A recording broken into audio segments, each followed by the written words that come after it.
October 8, 1918. Deep in the tangled forests of France, the air thundered with gunfire and screams. The Meuse-Argonne offensive, considered as one of the bloodiest battles of World War I, was underway. And in the middle of the battlefield stood a quiet man from Tennessee, Corporal Alvin York. York wasn't born a soldier. He was a blacksmith and a farmer, known in his hometown for his religious ways and marksmanship with a rifle. When the war began, he actually tried to avoid fighting, claiming his religious beliefs made him a conscientious objector.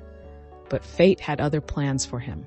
By October 1918, York found himself in the United States 82nd Division, trudging through the mud of the Argonne Forest. His unit's mission is to cut off a German rail line that supplied enemy forces. But the forest was full of hidden machine gun nests, barbed wire, and relentless fire. York's platoon was ambushed. The Germans opened fire, mowing down the men around him. When the smoke cleared, only a handful of Americans were still standing, and Alvin York was suddenly the highest-ranking official left. So what did he do? He crawled forward alone under enemy fire.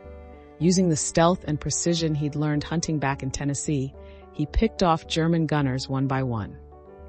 According to witnesses, he moved methodically, shooting 25 machine gunners who had pinned his unit down. Then, as if things couldn't get crazier, a group of 6 German soldiers charged him with bayonets. York calmly drew his pistol and amazingly shot every one of them before they could reach him. The stunned German officer in charge of the assault shouted for York to stop shooting and offered to surrender. York agreed, but made him call out for the rest of his men to lay down their arms. When the chaos ended, York and his small team had successfully captured 132 German soldiers. Think about that for a second. One man, a farmer who once didn't even want to fight, turned the tide of a deadly battle and saved countless lives. For his bravery, Alvin York was promoted to sergeant and awarded the Medal of Honor. When he returned home, he didn't seek fame. He went back to his farm, built a school for the marginalized, and lived humbly until his death in 1964. York once said, "A higher power guided my bullets."